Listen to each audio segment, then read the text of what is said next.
And now they are trying to use what they do the best. And they still, unfortunately, we have to acknowledge that Ukraine probably is the only country, plus Estonia or Finland, who's standing up in the field of the information warfare. Our country, the United States, has nothing on them in the field of information warfare. No, we are losing that war badly. Europe is struggling. And so thank God for the former Eastern Bloc countries who understand what they're dealing with.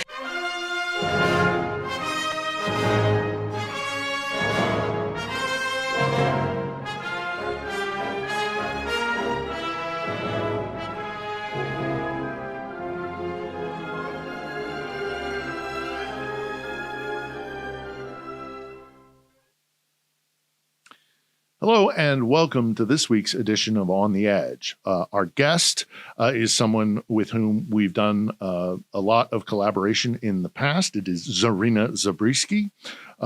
We talk about a wide range of topics because as a journalist, she covers these various things, notably, of course, the daily war crimes and the terror that is happening in the town in which she bases herself, Kherson, but she's also an Odessite.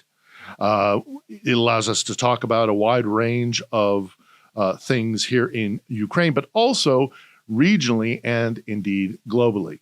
There's really no need to say anything else because we talk about it all. So, Zarina, lovely to have you in the studio for a change as opposed to remotely. So thanks for coming in. Of course. Thanks for having me, Phil. We've had you on before to talk about one of the most egregious crimes that I think Moscow is committing in Ukraine, and that's what's going on down in Kherson, namely in terms of the drone aggression that is going down there. I don't even call it warfare because it's terrorism. They're hunting civilians down like animals, like a safari, as we have often now called it. What's the current situation generally with the drone war in Kherson?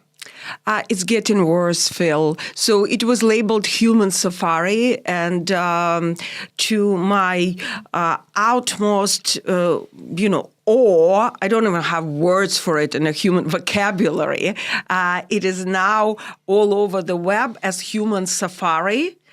You can Google it and you see that it exists. Because the first reaction of a normal human being, what's normal? Okay, it's not normal, but somebody with healthy, more or less, a psyche, psychological health is, it is not possible. It's not possible for one human to hunt another human. And we spoke about that. You were one of the first three publication channels who believed me because we know each other for so long. You knew I wasn't some psycho making things up. Well, so, I know the Russians. I know the capacity the Russians have for this kind of cruelty. Exactly. So Byline Times, my newspaper I write for in London, amazing one. Euromaidan Press, Ukrainian and English, also great publication. And you were the ones who believed me and we broke the story.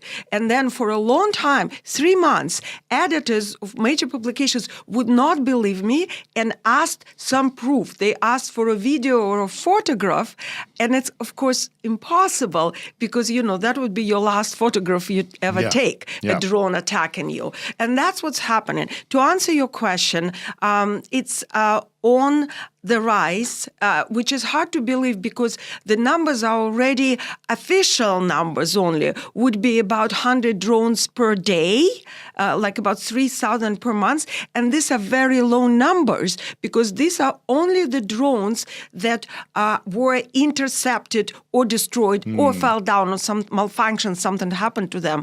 As somebody who lives in Kherson, central Kherson, close to the park, close to the river, I witness them just like anybody else in Kherson on an hourly basis. They're just buzzing there. It's hard to imagine.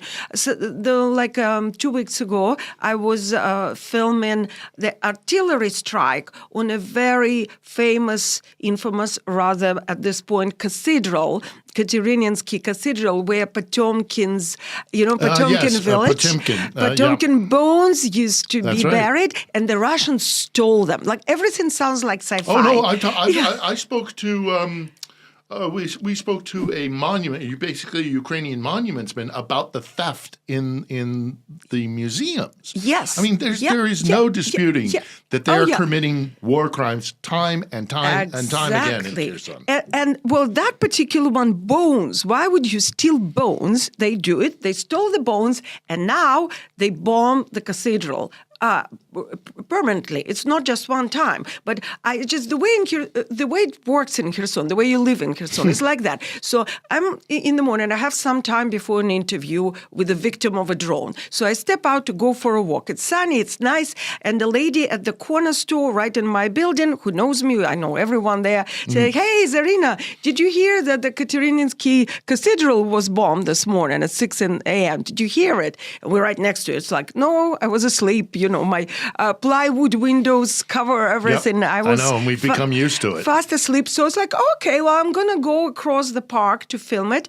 And I'm telling you, and I probably said that before, but a walk in the park will never sound, the phrase will never sound to me again after living next to the park in Kherson. You walk through this park and it's terrifying because there's buzzing, it's creepy, or people are still walking their dogs there, but everything is looking like in Chernobyl Netflix series, because the trees are fallen, broken, and it's just horrifying. So, but it's about 10 minutes walk, if that, maybe 7. So I shoot through the park, going underneath the evergreens because the leaves are fallen, and I come to the cathedral. The cathedral is open, and there's a service going on. So the women are singing, the priest there. Here goes the myth, by the way, if you heard that Zelensky banned Orthodox religion, didn't ban anything. It's right there, being bombed by the Russians. The video, by the way, is on my Twitter. So I filmed that. I find the shrapnel from the shell that arrived, trying to decide whether it's Grad or some new Korean shells, like take it back to people who know it better than I do. While I'm doing it, and I head back, to go home and to my interview, I hear bzzz, and it sounds like one of the women I interviewed described it like millions of wasps, angry wasps or bees, something like that. But already it's there. And I hear it's not hunting me yet. I can tell by the sound whether it's after me or it's somewhere in the vicinity. And usually I have this little device I live with or walk with. There's Arrakis and Sukarok, and they're analyzer for drones in vicinity. Unfortunately, it analyzes all kinds of drones. And of course, Ukrainians are also flying drones. And I'll tell you something about that in a second. But I see how many drones are around. And if the drone is only within 1 minute range, distance from me, it will go bzz, bzz, bzz. That day I forgot it because it's actually kind of useless because, I know they're there anyway. Yeah. So I just hid underneath the tree and recorded the sound. I didn't record the drone, that's suicidal, but I did record the sound. The video is on my Twitter, it's right there. So, and then you just rush through the park back. And of course, it's all a delusion because they can hit you outside of the park. On my street, it's there all the time. There are many people who were injured right there. That's how it goes. Yeah. And I mean, they can even fly into apartment buildings or, hit with one drone, they hit and blast the window, and then the second drone comes through and kills civilians. But I want to talk about like the church and the morale and the situation, the ghost town aspect of Kherson. But before we move on to that, by now we have so much video. Maybe not of somebody filming a drone coming after them, although our mutual colleague Ken Robertson has that incident that got a lot of traction. But we're past that by now. Even if you're not filming an attack on you yourself, there's enough people with camera phones that have documented other people being attacked. This is indisputable in my mind. Why are we not getting traction in the Western press? This should be something that should be discussed repeatedly, ad nauseum. This is a war crime taking place every single day, and it seems that the West is just turning a blind eye? We know this is happening. A great question. Let me address it. For one thing, you started by mentioning that drones can fly inside. They do that. I had people reporting to me happening to them in the suburb of Sadovo. Also in Nikopol, which is another town. It's close to Zaporizhia in Dnipropetrovsk region. Wherever the line of fighting is close enough where they can still sit. And they have particular techniques because this, of course, operated by pilots who could see it. Right. In Nikopol, they fly inside the windows way more than Knowing in Kherson. full well what they're doing. They're killing civilians. Yeah, they could see. So for someone who doesn't know, there's on the other side of the river, like anywhere from 1 kilometer to 5 kilometers away, and the drones can fly now up to 30 kilometers inland. There's a pilot who sees and video records what is happening. They know very well it's a woman, it's a child, it's a teenager on a moped. We had 2 of them this week, a few days ago, injured. And the question is, why doesn't get more traction? And of course, by now, what Kaylin recorded was this buzzing of which I'm talking about. Yeah. I've recorded multiple times. What's hard to record is the drone flying at you. But at this point, the head of the suburb of Antonievka, Sergei Vashchenko, recorded it many times because he's out there with a gun. He shoots them down. The guy walks around with a gun and shoots them down. He was injured several times by now. I interviewed him several times. Absolutely fearless, like most Khersonians, of course, but he also protects other people. So what's the situation? At this point, I have a spreadsheet that a volunteer, wonderful French volunteer Xavier, helps to run. He checks the press every day for Kherson and Human Safari and collects them. At this point, we're getting close to 100 articles in all the major publications and at all the major broadcasting channels over what period of time? Human Safari. Starting when we first broke it with you from early August. It's a recorded thing. There are 2 major organizations. I can't tell you yet which ones, but they're major, preparing the reports on the war crimes that are about to be published.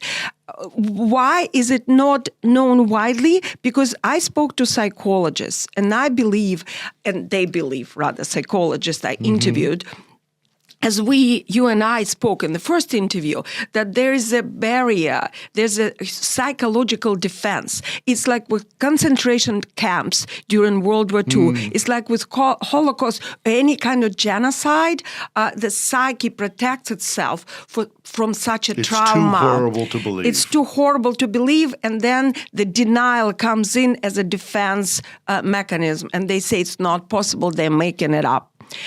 However, the Russians themselves record. Right now they stop because they figured out that it's a war crime. But for as long as 6 months, there were several Russian Telegram channels proud of it.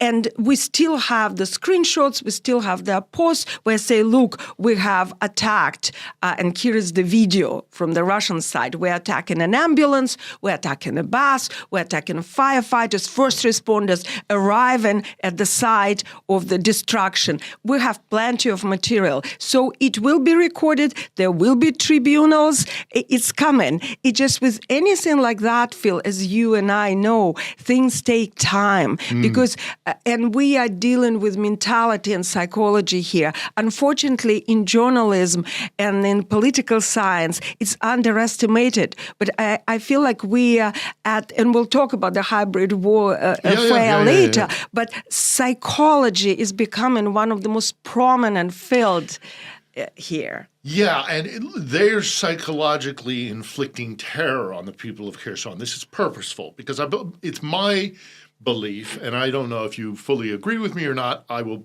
defer to you. I think they're trying to empty the city. I think they're trying to terrorize the people of Kherson so that they will leave. And then once they have left, they'll be able to pummel it like they did with Mariupol. Evacuate the civilians, evacuate people, and then destroy the city. Are people in Kherson, what's the morale like? Are people leaving? Are people evacuating? Yes. I mean, there are strong people, as most Ukrainian cities are, but I love Kherson in many different ways. And one of them is the fact that they are very proud of their city. They're very civically minded. They're not stupid. They've got to know that that's what the Russians are trying to do, is to force them out. How are they holding up? You are absolutely right. About a week ago or so, I did an interview with Alexander Prokudin, who is the head of the military administration. It's on Byline Times. It's in many ways, there are a lot of exclusive information there on drone warfare and the way that Ukrainian military and the local authority are working on confronting the situation and counteracting the drone attacks. They're not just sitting there waiting to be hit. There's a lot being done, and I'll cover it in a second. It's really interesting and creative. But speaking of the morale and of people of Kherson, you're absolutely right, and don't get me started. I'll spend the whole hour singing differambas to the people of Kherson. I love that I've city. never seen anything like this. If you want to be inspired, just come to Kherson. And I was in Kyiv here doing a lot of meetings, running around, interviews and stuff, and people asking are you sure that it makes sense to say that they're actually going to yoga and theater premieres while they're under attack? And the Western audience will not believe that things are so bad if they see girls hanging upside down in the yoga studio. I'll tell you what, I've been there for 2 years. It is unbelievable, and that's the best representation of the morale and the spirit of Kherson. They are incredibly athletic. You see people, like retired people, exercising in that park I have mentioned, at the playgrounds where they have installed this outdoor equipment like we have in the West, right? Exercising with the sirens going on, artillery boom, and I have it all filmed, and there's a documentary I'm working on, which is forthcoming soon, and I will show it to the world, how people under not hourly, but every 5-minute artillery strikes manage not to just function, but to have fun, to live with dignity, to be creative. There are artists, there are poets, there are poetry readings. I write, so I go. It's like this beautiful city. It's almost like a sanitarium because it's so leafy and green and vibrant. In summer, In summer, obviously, yes. But, that I think transfers to the people of Kherson as well. It's the healthiness and it's so strong, so athletic, so in their body and in their spirit as well. So they gather together, although many times only a half of people who were meaning to come will come because they're either attacked by the drones or there's artillery strike going on. It happens all the time. But, everything is underground. So, and the other thing I wanted to mention before we kind of move on to other topics aside from Kherson is that one thing that Westerners don't understand, or those out there being critical of people living their lives in Ukraine, especially in places right on the front lines, that's a form of defiance. Of course. That's a form of resistance. Yeah. Yes. To let the Russians steal from me my life, my normal life, my desire to be healthy, my desire to have a social life or do something, that's fighting back. Of course. Every time I hear this criticism, whether it's discos in Kiev or the beach parties in clubs Ibiza in Odessa, or whether it's the people out in Kharkiv. Phil, I've been to a rave party in Kherson. Underground, right. And you won't find out until you're in it because it's Russians are targeted any gathering, but people are living the life. That's fighting back. That's fighting back, exactly, and that's how they feel. They are totally cognizant of that. They know what they're doing. They are defiant as hell. That's why I love it there. Yeah. And to answer your question, whether they are living, people with families living in the coastal areas are living because, yes. They are leaving. Yes. Well, it's impossible not to. Yep. Russians are weaponizing fear and they're destroying about 5 to 6 private houses by the river at night.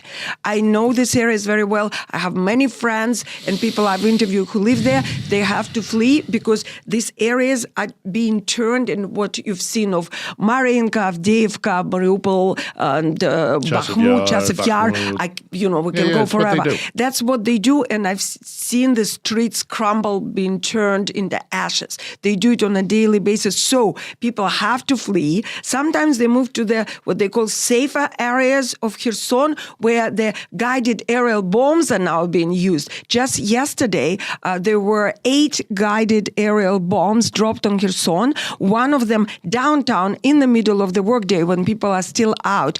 That's right in the heart of Kherson, damaging a lot. And then they followed up, and at night they dropped 7 more, and they killed one man. So the mother of this man, she lost one son. She only had 2, and she lost one at the front, and this one was going to go to the army, and he got killed inside. And there's this heartbreaking photographs by my colleagues who are there now, with this mother sitting on the site of destruction, having lost everything, and 2 sons. If that is not heartbreaking, I don't know what. But I've seen people like that refusing to move, saying, this is my city, this is my land, why should I go? They should go away. And knowing the people of Kherson, I'm sure that they will last it. They'll take it and try as best they can to outlast and to resist against the Russians as long as they possibly can, because I see this similarly in another town that we both love, Odessa. Exactly. And Odessites are very similar in this mentality, and I don't think it's unique to either Kherson or Odessa. I think this is all around Ukraine. Again, this, I'm not going to let you Russian bastards fuck my life over. I'm gonna do the best I can to stay normal, to have a normal life. And from my mind, so moving on from Kherson, I think if they try and take Kherson, it'll be disastrous for them. Even if they are able to evacuate the city, even more than it's already happening, the Ukrainian armed forces will make them fight like hell for that city, Kherson, but even more so Odessa. Odessa is a freaking fortress. It will take hundreds of thousands of Russian soldiers, literally, to seize Odessa. It's every street corner. There's fighting positions and all the rest of it. So taking into consideration that Kherson isn't going to bend the knee easily or be taken away easily, Odessa for sure isn't going to be. Talk to me a little bit about the situation in Odessa. Happily and gladly, because you know how much I love Odessa. It's my childhood, hometown. But just, I promise to mention how the city of Kherson is fighting the human safari. Let's hear it. Very briefly on that, according to Mr. Prokudin, there are all the innovations at work there, and there are drones with laser equipment cutting down on the fiber optic cables, because Russians are now flying on fiber optics. So that it can't be blocked. Avoid these frequency wars. There are gigantic drones with hooks, bigger, I shouldn't say gigantic, they are bigger drones with hooks that are actually flying there to cut the fiber optics. Frequency war we covered before, how they're changing frequency and fighting back and forth. There are fishing nets installed on important infrastructure objects or along the tunnels and the roads. That's being done in Donbass as well, to protect the road, to protect the infrastructure objects, so the drones simply get caught in the fishing nets. It's such a mind game. They're so inventive. There. They're so inventive. So they are not giving up anytime soon. And if any, one last thing I'll say about Kherson. On a daily basis, Russian troops are attempting a day and night to cross the river to get to the islands. They are being fought. They're being killed. It's called a suicidal ticket, one-way ticket. And I heard from the military there that the river is teeming with Russian bodies at the time. And they're still sending them, because if they don't go, the Russians would shoot their own. So yes. Yeah, we have plenty of footage of that as well. There's a lot of drama going on there. But if for some reason they're able to get even a tiny little piece of Khersonia land, every rock will fight them back. every leaf, every babushka, babusa will make a poison, sticks and borscht. stones. Yeah. And every bird, every pigeon will fight them back. And I've seen those pigeons, the Kherson war pigeon, biolab, Moving on to Odessa, which of course is also as defined, but in its own way. I wrote an essay for Byline Times, a long one, more like a literary one. And I came up with this pohuism. Pardon my French, right. Ukrainian French, which is a philosophy. It's not a philosophy, it's a joke. But it's like the art of not giving, can I? Yeah, go ahead, not giving a fuck. Yes, that's the art of not giving a fuck, which I believe every region has its own character in Ukraine, which is a wonderful thing about this country. Which is a wonderful thing about this country. This is the most lackadaisical, most relaxed, most not giving a fuck, queen of not giving a fuck. I love telling this anecdote. I might have told you already. I'll tell it again because I love it. I was working at a cafe writing about bombings of Mykolaiv in 2022 in summer when I heard the huge blast, glasses flying by Langeron, by the beach, by the Black Sea.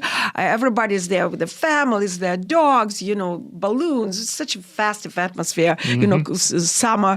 And everybody's starting to run. And I'm like, oh my God, finally I see Odessans reacting. And you know where they were running? They were running to take a selfie with the exploded. There was a missile taken down there. And as I run, there's a waiter and another guest, from the restaurant client running next to me. And he's going to the waiter, don't worry about it. We'll just take a picture. We'll come back. We eat, drink, and we'll pay. And so I did the same. I went back and finished my cocktail and that's Odessa. I'll tell you a story. Okay. I was in Odessa one time when they hit right after the Ukrainians denied an oil platform to the Russians out in the Black Sea, and the Russians were using it as a logical hub, as a kind of attack point. And the Ukrainians took it out, and it pissed off Moscow, so they shot a hypersonic missile at us, one of the first used in this war. And I was sitting at a little fish restaurant on the Corniche, lovely Odessa, Yeah. Boom! This thing hits, and it's. I don't know if you've been in a Kinjal yet. The hypersonic missile strike is very different than a normal artillery strike. Of course, it's something about the sound. It's something about it's different. It's all together different. Yeah. We all just kind of looked at one another. The waiter leaned out the balcony to look where the strike was, sort of thing, and just kept on, Yeah. Well, that's exactly. To finish with the anecdote, the other time I saw Shahid. Of course, Odessa is being struck with Shahids a lot at night. Like from my window when I'm in Odessa, I live in this little attic. I don't know if you've been there, over the office. I love my view, the sea of roofs leading to the sea. It's just delicious, it's amazing. And then from my window at night, I see all those Shahids flying around. It's like they call it Star Wars. In Kherson, there's Star Wars with drones. In Odessa, it's the Star Wars with Shahid drones. Right. And you see, it's almost beautiful. You see these red dots. And one time I was in summer in Odessa on the phone with a friend and I laid down on the sand and I was just watching the sky. And I see a lot of stars and it's so beautiful, Phil. And then I see the stars are waltzing and dancing. And they're not stars. They're drones. All of them, there are few stars, of course, but most of them are something moving in the sky. It's just insane. The reality of the city at war. But then you look down and here they are selling shashliks, here they are drinking champagne and dancing. But of course, when you know people, you live here, you know that this group here celebrating and dancing, half of them are military who just having some time off with their wives back and it's their birthday. Yes. And then the other group sitting there having a little picnic at the beach. They just lost half of the family. Or there would be another group, which I spoke to. I remember there was a group of people and they, of course, Ukrainians are so generous. They always especially learning that you're a foreigner working here. It's here, have some watermelon, have some melon, sit down, eat with us, drink with us. They, push stuff in your pockets and, they're amazing people. And then you find out that they're from Mariupol, from Donetsk, and that they moved already 3 times, and half of their family was killed or tortured or are actually living in occupation. A lot of people have friends and families living under Russian occupation, and it's a terrible pain. They almost can't have any conversations because there's no connection, no mobile. It is, everyone in this country, even in lackadaisical Odessa, is affected. And it's hard to live, all night you hear shaheeds. Have you ever heard shahid? It sounds much worse than the regular FPV drones. It sounds like a goddamn moped is flying. It's the mopeds. To me, all the sounds, I can do a separate show or on the the sounds. anti-aircraft fire. Or Exactly. Right. Shahid to me sounds like a bunch of angry witches flying on motorized mops. It's such a nasty, disgusting sound. I didn't know that sounds could be disgusting before I heard Shahid, right? Or the sirens when it's howling and howling to me. And they're you're different. Right, the sounds in of war, every city, the siren sounds different. Slightly different. Like in Odessa, the sound of siren, I actually wrote about it. It inspires me. It sounds like a hungry dragon howling, every time.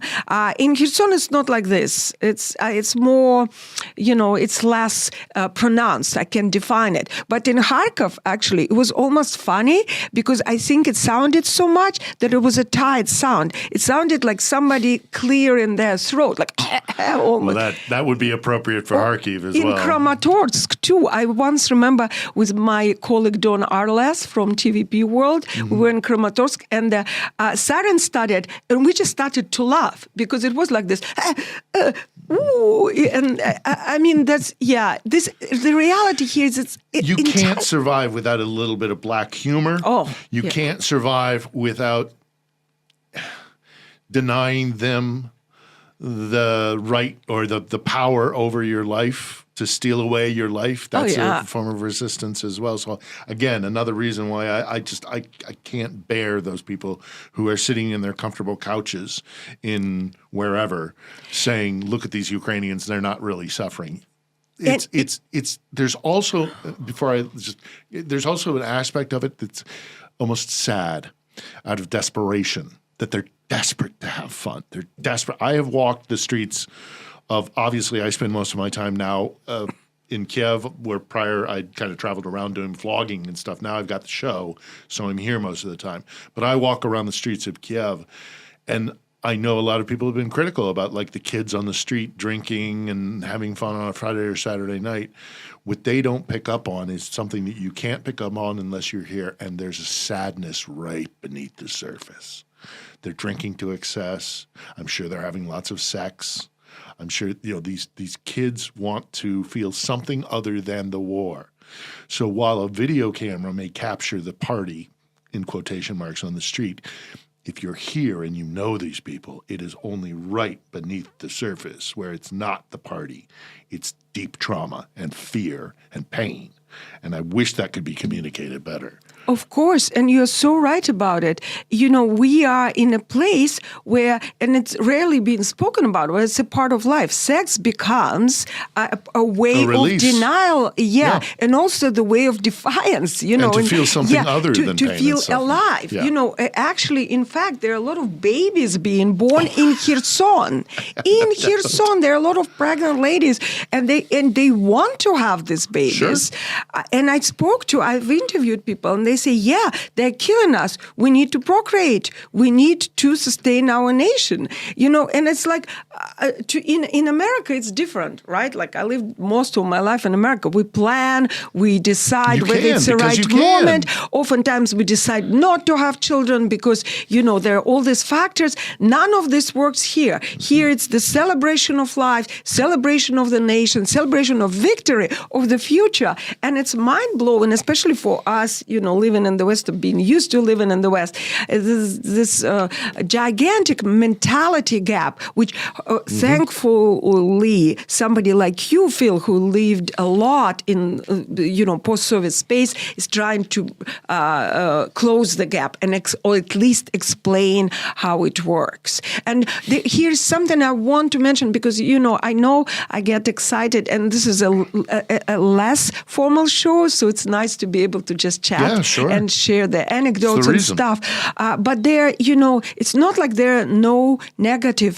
There are a lot of negative. And one of the things about Odessa and attacks on Odessa, it's not just Kinzhals, Iskanders, Shaheeds, or missiles and nightly attacks, or Odessa being cut from electricity, like in the winter of 2022, when we all lived in the cold rooms where I would wake up and see steam coming out of my mouth. Yeah. And there was no internet. It was really hard to live and work there, but sustainable. What's much worse is they know Odessa. They know how, free-minded and whatever it is. So they are targeting it. And this is something that we are going to eventually come to, rounding this all up.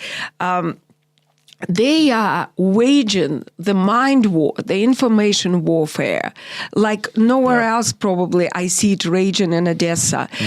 Odessa and Kherson are historically, traditionally, are more Russian-speaking, which is also not the indication of them being pro-Russian. No.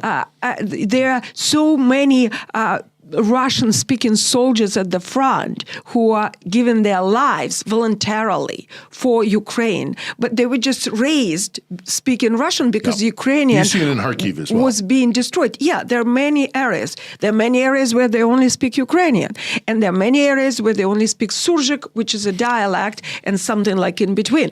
But in Odessa, we're talking about Odessa now, they traditionally speak Russian, although they all speak Ukrainian. They all can speak Ukrainian, and they do.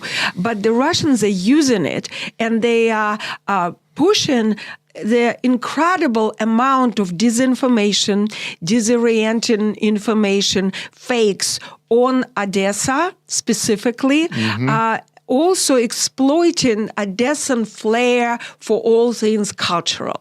Odessa takes pride in being, in a way, cultural capital of this, at least south, if not all of the Ukraine. They have of course, Odessa is famous. Odessa has a reputation in the world for its literature, for its theater, for its the Opera House cinema. There is one of the most beautiful places. Battleship Potemkin has started the films, and the Eisenstein.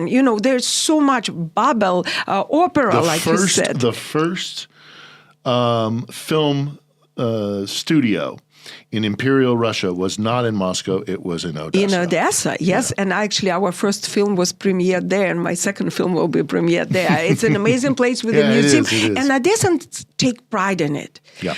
And so that's where Russians are immediately jumping in, as they do everywhere, and we'll talk about that, and they're exploiting the difference. And Ukraine is a very democratic, open society where everybody is outspoken, and as a rule, everybody hates authorities, usually, unless somebody else attacking the authorities. Then all Ukrainians will stand up for them, just with Zelensky. They are happy to hate their power, unless somebody else is hating them. Then they're ours. We'll hate them. You don't touch Zelensky or anybody else. Yeah, that's ours. But and so they're what they call, there's a word for it. Can I again? Srach, which is something like a shitstorm. They're this horrifying shitstorm, especially with a person with Western mentality. You read it and they're online, and you feel like, oh, these people are just the throats. They're about to kill each other, shoot each other, knife fight, and then next thing you know, they're drinking beer together, and that's just all in the family, like Italian, kind of thing. Yeah. And for me, like arriving, now I'm used to it, but arriving first was like, oh my God, these people hate each other, and they don't, but they're very open and eager to express their fiercely independent, radical, very fiercely opinionated.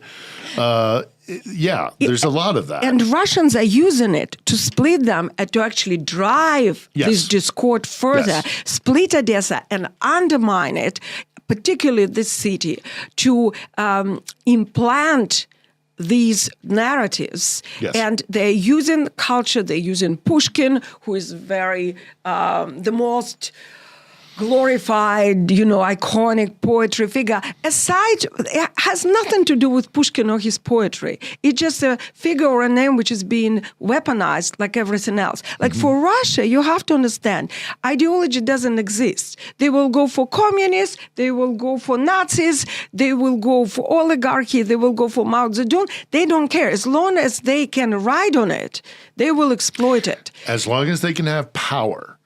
And as long as they can gain power and use it the way they'd like to apply power. They look at things very differently. And I know that they look at Odessa as theirs. They're very much like, that is our city. We built that. Catherine established it. That's their opinion. I don't think that's true, but that's their mentality. And their mentality is that it is rightfully ours. But also in addition to that, they need it to control the Black Sea coast, which so much of this war is all about. Strategically, the Black Sea fleet right across the water there in Crimea, in Sevastopol, will never be able to function as a seaport again unless they can take Odessa. And they're not going to do it. They don't have the means to do it. You live there. I've been there many times. I know the resilience. I know the strength. I know the defenses. They would have to have a third, fourth, who knows how many more mobilizations to take Odessa. And that includes having to go through Kherson first. Exactly. They don't have the capacity to do it. They just don't. And having been in Odessa, and I know that's why they're doing that with the psychological warfare, because they can't take it militarily. But if they can divide and conquer, as so much they do, that's what they intend to do with Odessa. And I don't think it's going to work. Absolutely, Phil. And this is the most excellent point. And that was the plan in the very beginning. Yes, and they acknowledged to that. They were going through Kherson, capture Kherson, move on to Mykolaiv. And actually, Kherson played such an important strategic role there because it stopped the residents of, say, Belozerka, which is a small suburb next to Kherson. They stopped, literally, physically, the Russian troops and the Russian hordes of moving to Mykolaiv, which was then pummeled and bombed for about 9 months until the Russians were kicked back across the Dnipro. And the intent was to go through Mykolaiv to Odessa, and from there on Transnistria and Moldova, and moving completely off from the Black Sea. And then they were going to move on to Europe. So in a way, this whole southern, shall we call them triangle, or that whole southern area stopped Russians from moving on to Europe. And that's why they wanted back. And you're absolutely right, because they want the control of the Black Sea for many purposes, from military to economic. It's such an important strategic point. And yes, they can take it militarily because their fleet has been destroyed. And now they are trying to use what they do the best. And they still, unfortunately, we have to acknowledge that Ukraine probably is the only country, plus Estonia or Finland, who's standing up in the field of the information warfare. Our country, the United States, has nothing on them in the field of information warfare. No, we are losing that war badly. Europe is struggling, and so thank God for the former Eastern Bloc countries who understand what they're dealing with. But even in Odessa, it's a fight, and I'm very concerned about it, and that needs to be acknowledged. I think ultimately, though, after so much pain and suffering inflicted upon the city by the Russians, we've talked about how opinionated Odessites can be. They have turned public opinion and against themselves by killing Odessites, and I don't think that's going to be forgotten anytime soon. Odessites can also be very stubborn. But moving on off of Odessa, because you already brought up now how they operate in a larger aspect. In the former Soviet Union, in Europe, in America, they run this hybrid war where they get inside your mind first, and they hope that by doing that, they'll never have to fire a shot because we'll turn on ourselves. We'll divide ourselves.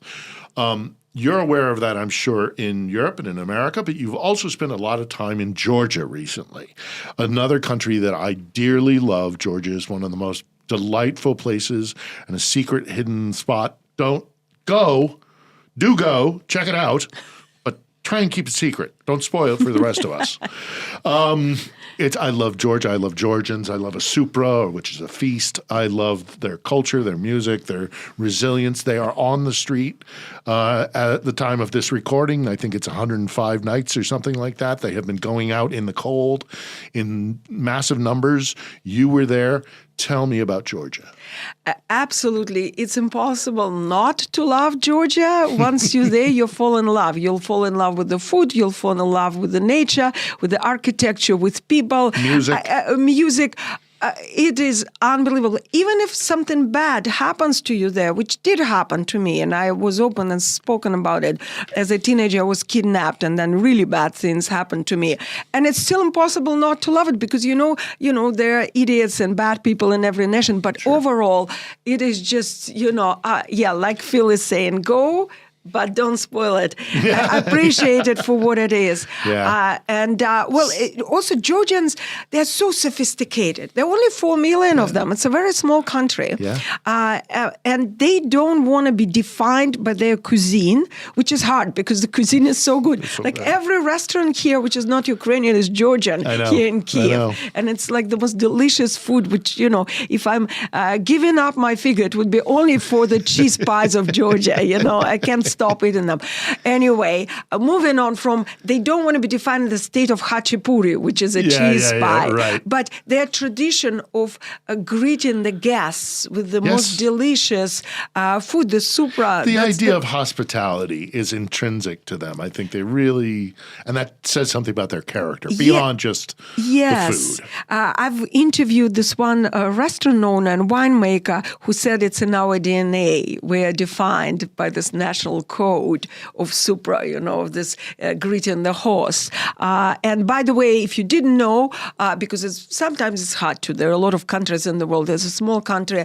It's in Caucasus. It's a Christian country, very religious. Right next to Armenia, which is another Christian nation, surrounded by mostly Muslim nations. So in a difficult situation, always has been a transportation hub. It's been always on the way, or on the Silk Road, from China to all the way to Europe, and all the spices and silks. And they lie between the Persian Empire and the Russian Empire on that little isthmus between the seas. Yes. So strategically very important. Exactly. Between Caspian and Black Sea. Yes. And there's a lot of oil in the region, which goes through. So a lot of countries at the moment, just as it was throughout history, are interested in Georgia, which, by the way, is one of the most ancient cultures and countries in the world, and also a birthplace of winemaking. Yep. I don't have any time to go into Georgian history. We absolutely could. Some we other could talk time. about Colchis and the golden fleece, because that's how they used to mine for gold. Yeah, and that's a Greek legend tying them to the West. So it defies Moscow's narrative that it's in their satellite. Yes, it was the Colchid, the state of Colchid, described by Ovid, described by the Greek myths and so forth. I can go about that we both forever. could. I wrote about it quite a bit. If you're interested, I'm sure a lot of other people did too. But for Byline Time and for Euromine, I wrote a lot of articles about that. So inspiring. Anyway, but at the moment, the situation, I spend all the time there running, interviewing people throughout the day, anybody from ambassadors to journalists to tour agencies, owners and bakers. I don't know, pretty much everyone I could. And at night, I would go and join the protests. And at this point, the government, Ivanishvili's government, the pro-Russian, Georgian dream, which they call Russian nightmare. That's referred to as, which wasn't that openly pro-Russian right away when they appeared on the political scene in 2012. They gradually changed. And again, we won't go into every detail, but by this point, they became openly and broadly pro-Russian. And they take in every Russian law of suppression that the Russians have from foreign agents, that the NGOs in the newspapers, media cannot have any grants from abroad anymore, which of course is undercutting democracy because this is a very poor country after it's split from the Soviet Union then, and then being constantly in opposition with Russia, it lost a lot of its well-being. It's a poor country, especially in the country. You wouldn't know that in Tbilisi. It looks like a very well-off city, but, step aside and there's still hunger in the villages and there would be no electricity and so forth. So there were a lot of programs from European Union and from USAID. Right.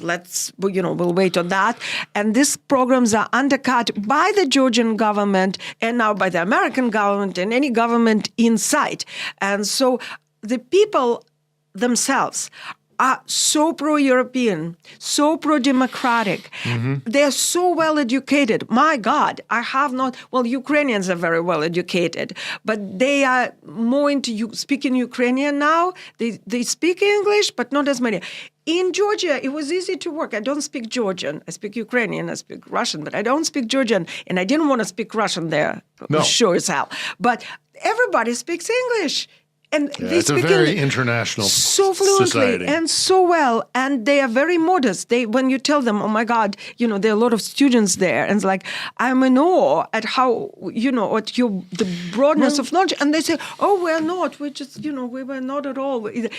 I mean, well, they like many Ukrainians are looking forward to a time when they're not living under Moscow's thumb. So of course it's students who are taking to the streets, but not just. I've seen all strata are out on the streets. And in a country of 4 million people, to have that consistent, those thousands and thousands of people on the streets in Tbilisi, it really does show that they're rejecting Moscow, much like they're doing that here in Ukraine. And the ties are very tight between Georgia and Ukraine.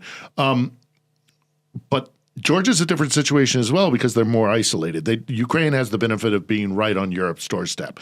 Georgia is small and it's far away. There's no direct tie to Europe unless you want to talk about Turkey, which isn't adequate. Parts of Georgia are still occupied by Russia. 20% of territories in Abkhazia and parts of Ossetia are occupied by Russians. They are not recognized as autonomous entities by anyone by Russia, and they certainly are not recognized as such by Georgians. They are very rebellious and very angry about that. No, I absolutely. What's the mood amongst the Georgians? Because we talked about the hybrid war, which is a mind game. It's propaganda. It is manipulating your perception of reality. Georgians know this. Baltic state countries know this. Scandinavian countries are increasingly becoming aware of it. Of course, we here in Ukraine are well aware of it. But I'd like you to talk a little bit, as we wind up with Georgia, about how they are resisting and what your anticipation for how that resistance is going to go.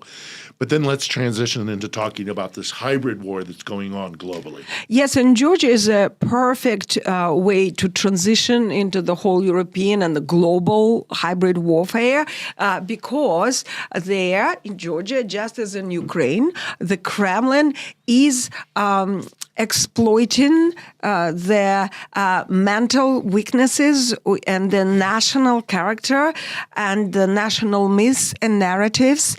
They also use Ukraine in a way to scare, to weaponize fear. During the election campaign for Russian Nightmare Georgian Dream Party, which is now the ruling party, they would be showing the terrible visuals of Ukrainian cities being bombed and destroyed, saying, do you want it to happen to you? Like basically you piss off Russia and that's what they'll do to us. And of course people could be motivated by fear, by avoiding the fear. It's just a natural instinct to be, to protect prey on it. yourself. I mean, that's their... So they weaponize fear. Also, by the way, taking away agency from Russia. Russia will be forced to destroy yes. us. Oh, yeah. Which is something they use of regularly course. as well. They use, so there are several trends. We don't want to hurt you, but if you go against Moscow's way, we're going to have to bomb you and kill your children. Yeah, what a wonderful little country you have there. It's such a shame if something happens. Exactly. So there is that. Then they, as you have mentioned, this country is very religious. A lot of people have a lot of respect for church, even though the religion was banned in the Soviet Union for 70 years. But Georgia is defined by its Christianity and its Orthodox culture because, like I said before, it's surrounded by the Muslim cultures. So that's its identity. Yes. So it's being used, and then the democratic values are being devalued, tautology intended, because they said, look at them, look at all the LGBTQ movements. Yeah. And also look how sloppy they are. They argue amongst themselves. They go through these silly processes of votes and things like that. But the ethical stuff with the religion. Also weaponizing homosexuality issue itself. Yes. And look at the decadence of the West. Decadence, it's against the Bible and so forth. So that is their family values. They're one of their favorite things. And then they're being very creative. The society being so educative. The protesters are very creative. I'll give you a very short anecdote because it really was amazing. So there were judges who just convicted the protesters to some unjust terms in prison, like very long-term sentences. And then they decided to have a banquet, one of the supras, for the Old New Year holiday in a restaurant downtown Tbilisi. It's like off downtown, in this glass building where they had this traditional banquet feast. At that time, all the protesters came there, surrounded the building, basically sieged the building, and the judges couldn't leave.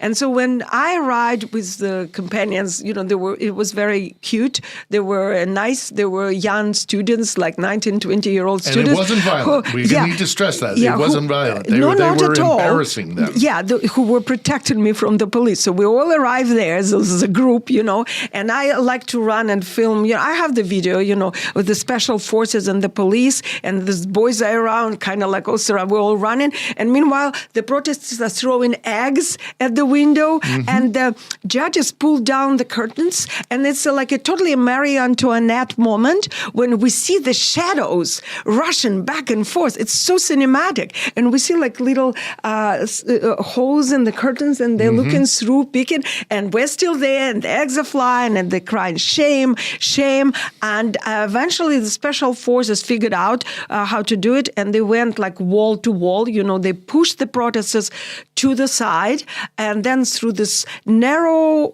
tunnel, they rushed the judges out, and they were paraded in their outfits, like designer clad, like in this so glamorous shiny, and chic, and they had rich, to run like this, covering their head, while everybody was screaming at them. And that's how creative people are. They're also very theatrical in a way. They march with flags and flowers. They use fireworks, which are banned, and they're traditional Georgian dress. But also non-traditional. They had protests of every group possible. Harry Potter fans is the one that stuck in mind. The March of Pharmaceutical Industry Workers, McDonald's workers, Fathers and Sons March, Fishermen and Hunters March. Every night they would come up with something different, and it was all fun and great. And of course, for reporting, that was the best. Sure. It's so cinematic. But I spoke to the friends I made, this young men who were there. Of course, by now it's 107th day, I believe. Yeah. Over 3 months. And in the beginning, in December, the government, Ivanishvili's government, the Georgian Dream, were suppressing the protests heavily. The protests really started not after the election, but on the 28th of November, when the newly picked, is he president or prime minister, the former football player, who was picked almost to provoke. Oh, the president. Yes, and then the president. The legitimate president, she refused to sit down. stand down. So that he announced that the all EU cooperation on the course to become a part of EU would be stalled and halted until 2028, I believe, for many years. And that's when it exploded and people started to protest in the streets. And then they have two requirements. One, to free the political prisoners, of which there are about 500. I understand that 50 of them were badly tortured and injured. And during those suppressions, a lot of people were injured really badly. And so these young people who were fighting then at the time, they in a way are angry and want the protest to be more violent and almost be like Maidan in Ukraine. And then there's a majority, including the opposition leaders, who are still doing it in a peaceful way. And the question arises here, and, you know, I'm a journalist and observer. I film it, but I'm a person with a view. So my own questioning was, can you ever win against Russians by singing songs and, you know, carrying flowers? The answer is no. Yeah. So I'm not the one to tell any of these people what to do. Non-violent resistance for Moscow. In my personal opinion, the young people, and as a result, because the Maidan is not happening, some of the students are becoming very bitter, and I don't know where it will end up. There is this opposition and, you know, almost like a stalemate at this point. At some point, some of the experts told me the Georgian government, Ivanishvili's government, might want to provoke the protesters to do something violent in order to ask Russia to pull in the troops. And I could see... That's my concern as well. That it is possible. Because one of the other demands of the protesters is free the political prisoners and re-election. But the question is, the re-election will give the same results. They won't have the international observers now. The international community is too busy being screwed up on every single front in Europe and America. It's not the focus of the global attention right now. No. I'm worried about blood on the streets of Georgia as well, but I also know that they're not going to just take it. So you talk about how screwed up things are in the West, and as we kind of draw to a conclusion here with our lovely conversation, and again, thank you for coming, we need, you and I, we are both journalists. I'm hopefully on my way to retiring and never seeing another war ever again in my life. Good luck. I've had enough. Thank you very much. But this is my last war. But I feel compelled to be here because I think this is incredibly important, not only for this country or the countries of the former Soviet Union, but for the Western world, because we're under attack. And it's our responsibility as journalists, because I think the press corps, the International Press Corps and the English-speaking press corps is letting things down. They're almost criminally, if it could be a chargeable offense, criminally negligent in their coverage of what's happening here. This isn't just happening in Ukraine. It's not just happening in Georgia. It's not just happening in the Baltic states or even Belarus, which if we had the time, we could talk about extensively. What do we do to tell Westerners, Americans, Western Europeans, you guys, this isn't passive. You're involved. We're at war. And if it's only just a war for your mind right now, a hybrid war, eventually it might turn to violence because that's what they do. Like in Georgia, you're explaining the divisions that they're sowing and the tensions that are just in your mind right now, but ultimately could lead to bloodshed. What can we do to tell our fellow citizens in the West, wake up? Well, absolutely, Phil. And for one thing, there's so many important points here. I'll try to be logical and go from one to one. First of all, I'm so glad that you decide not to retire yet, which I don't think you should. You're young and powerful and brilliant. I'm not going to fully retire. Right. I'm just going to transition from war and tragedy to lovely things like the Great Lakes or my adoration of the Pacific Coast Highway. That's a great plan, and I totally support you, and I hope it After happens. This war. Yes, and I'm very thankful to you for doing this, for running the shows, for then delivering them into the information space, because there's one thing to report, another thing to deliver the message. We have to jump obstacles as journalists. As somebody like Phil has to promote the show, not just film them, not just provide the content, but then make sure that the content reaches the audience. Somebody like myself and my colleagues who are either freelance journalists or journalists working for publications publications have to convince our editors that what we see indeed is true. And then the editors have to convince the audience that it is important to read these articles, to know this material, because as we have mentioned before, there's a denial and defense mechanism jumping in, and we have to overcome them. And we also are competing, and it's in a way, it's a very uneven and unjustful competition with the Russian multi-billion-dollar propaganda industry that has been developed close to 100 years. Yet, because when the Soviet Union fell, there was just a very short pause, like a breathing break. And then they almost didn't stop it. They resumed at pushing the information warfare materials on the unsuspecting Western audiences. And I'm a good person to talk about that, because as Phil knows, and as I've been talking about widely and openly for years, for decades by now, I was forced to study the Russian combat propaganda called spetspropaganda in the Leningrad State University. I was born in the Soviet Union, hence the accent. I lived in the United States and California most of my life, but as a young person, there was no escape. There was no way out, and there was no choice. I studied literature.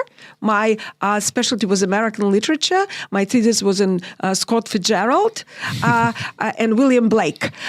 But because we spoke English, we were forced, in order to graduate and in order to study, to take this classified combat propaganda class. So I unfortunately slept through most of it, and it interests me the least of all things in the world. Now I regret it. I wish I remembered every word. I remember enough because we had to pass an exam in order to graduate. And there was a long course, 4 years. You haven't heard about it because, as far as I'm aware, only 2 people spoke about it openly. One is a former correspondent and chief editor of Kommersant Russian newspaper who now resides in Israel, Vladimir Yakovlev. Another person is, you're listening to, is me, Zarina Zabrisky. And we were forced to engineer narratives as political technologists, as military propagandists, to fuck, with your mind. Yeah. Because there's no other way I can say it. No, it's exactly what they do. It's, on the one hand, it's very straightforward. On the other hand, it's as convoluted as it gets.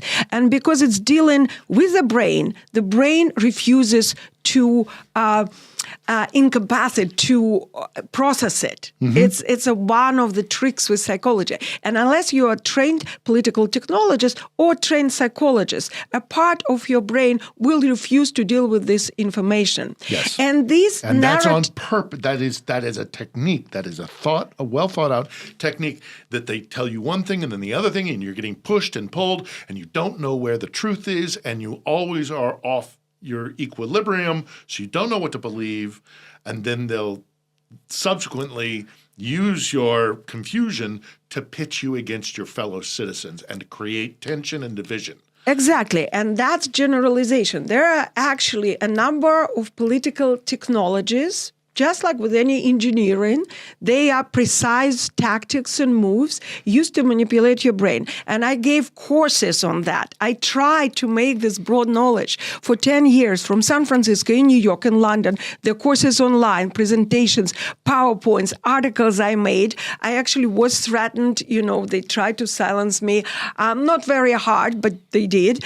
And also, unfortunately, the major obstacle I had is this lack of readiness to accept that it could happen. And because it messes with especially American, but also European and British identity, to acknowledge that a third world country, such as Russia, could mess and meddle in their own words. Vladislav Surkov, who is who used to be an aide to Putin, said, "We don't meddle with your referendums and elections. We meddle with your minds, within your minds." And that's what they do, using the number of techniques and tactics.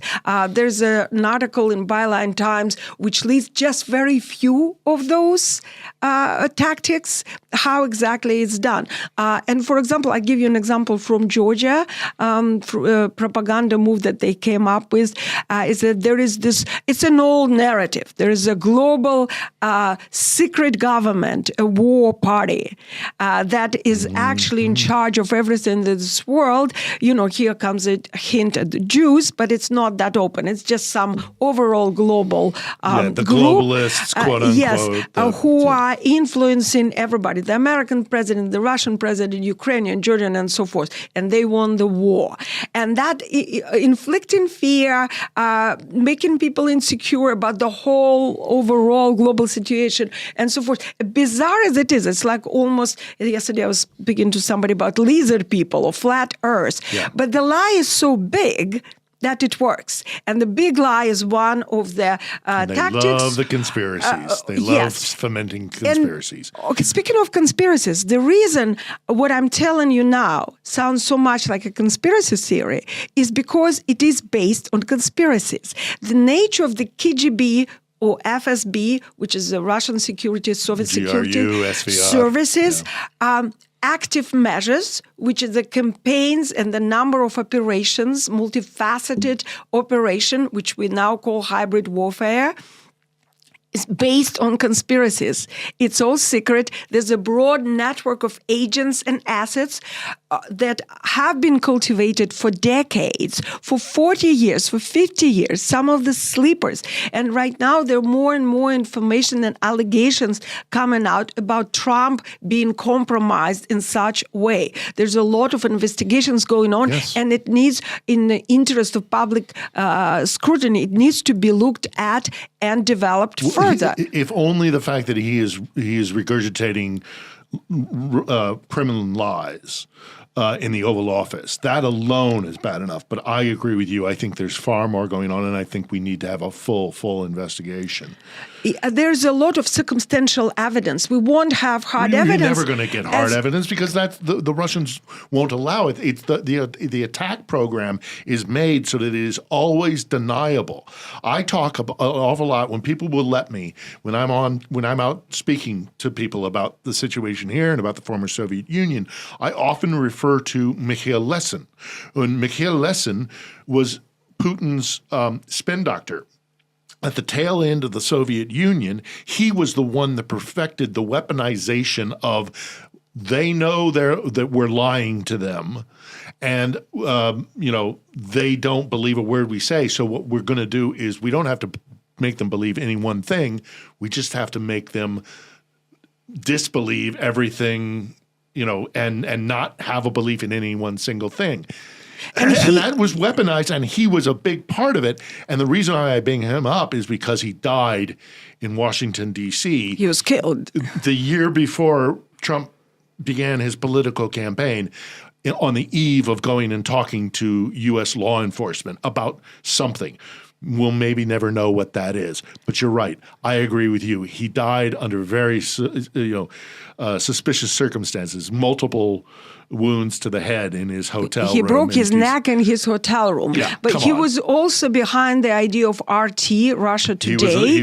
He was the engineer of that. And he was one of these political technologists. And I know people who knew him, so I have, probably a conversation for some other time. But people like Mikhail Lesin and or Surkov or Dugin or other individuals, yes, right. They are behind, and generally the Kremlin, right? Behind what I want to present to you in a nutshell, because we don't have time to go into details. There's a lot to talk about. It's called in Russian, there's the word mnogohodovochka. It's a hell of a word and a mouthful. And it's a brainful, in a way, because it is a long-term, very long-term. When we're talking long-term, many decades, maybe 50 years or 40 years, multifaceted operation which encompasses the whole world. Globally, there are so many countries involved, and there are. economy, there is a political landscape and scene, there is culture weaponized, there are individuals, assets, sleeper agents, useful idiots, and of course media, very important part of it. All of those elements, security services and army are all involved. It's not one particular thing that is happening at the time. So therefore, when Phil and I are talking about Kherson and then Odessa and then Georgia, and I wanted to speak about Germany, where I went on the day when the conservatives teamed up with the Nazi for the first time and the firewall fell. All of this, including our situation in the United States with the White House behaving like the Kremlin asset, it all is one broad picture, and that's a part of this mnogohodovочка or multi-step operation.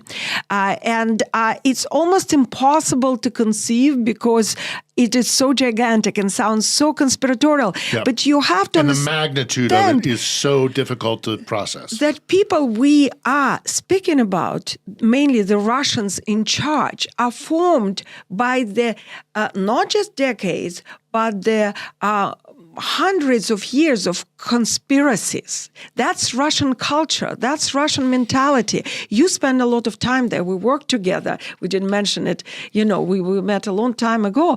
And I, unfortunately for myself, I'm not ethnically Russian, but I grew up there. And I know it very, very well. I've seen it in action. And for somebody who lives in the West, which is also me, I lived in the West most of my grown-up life, it's almost impossible to believe that anything like this is possible. But here we have, again, this mentality gap. Mind the gap, as they say in London. Mind the gap. It's there. We need to merge it. We need to realize that we're dealing with a mind war. I've been saying this for years. Yeah. And to conclude that, there's an article about mnogohodovочка in Byline Time I recently, which was recently published. But there's a very old metaphor that I use, and I think it's one of the best I come across to. It's there's a red wasp. A wasp that injects poison in its victim, which usually is a spider. And the spider is still alive, but it's paralyzed. And then the red wasp would lay the eggs and use the spider body, whole body, which is still alive and functions, but absolutely disabled. And has no paralyzed agency. It becomes as this breeding Trojan horse of ideas and the new wasps. And that's what the mind war is. I know it's horrifying, and I'm not trying to terrify you on purpose, although I'm demonstrating you how they work. Because once you're terrified, you are right now very vulnerable to ideas being incepted to a brain, and this is physiology. And this is one of the tricks they use. So I now can incept basically any idea in your head, but I am not a propagandist, so I will stop here. And I will call for anyone who listens through the end to do your own research, to use your critical thinking, verify everything that Phil, myself, or anybody else is saying. Google, verify what you're Googling. Don't rely on artificial intellect like ChatGPT or Grok, because there's a lot of mistakes there.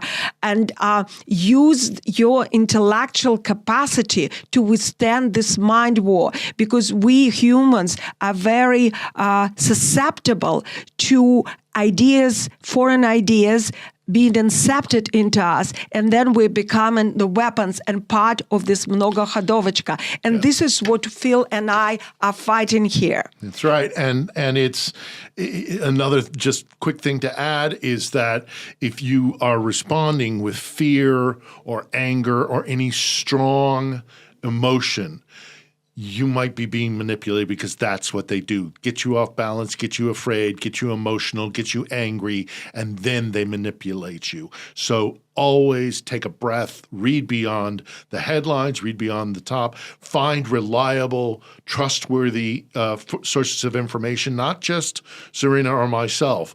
There's folks out there fighting this good fight, but we have to fight this fight. So also, to get this to other people, to spread this information as much as possible. We'll have links to Zarina's works in Byline and other outlets. And here, of course, if you would click the subscription button, the alarm button, that will help spread word of On the Edge. We're going to continue to have wonderful guests like Zarina, but we're in an information war, people. And that's why Zarina and I are doing what we can, and there are others likewise doing it, but be conscious of it, because your future, your children's future, relies upon it, and we are right at a moment in time where this war in Ukraine may be the hot side of a war against Moscow's attempt for dominion. We've heard Vladimir Putin say Russia has no borders, that we can expand as far as we want because our, great Russian culture and Russian soul, allows us to become, to have dominion over the world. We say no, because Zarina and I, we know what it's like to live under Moscow's cruelty, and we're not going to let it happen. So unless there's something like you'd like to add quickly, I think... Echo on what you're just saying. Russia without borders includes your brain. Protect your brain. Think about it. Take a breath. And know that we are in a hybrid warfare. And hopefully it will be over soon with the complete victory of democracy, Ukraine, and everything we are standing for. Thank you very much for being here. It means a lot that you are here, listening, paying attention. Let's fight through the end. All right. Thanks, Zarina. Thanks so very much. Thank you, Phil.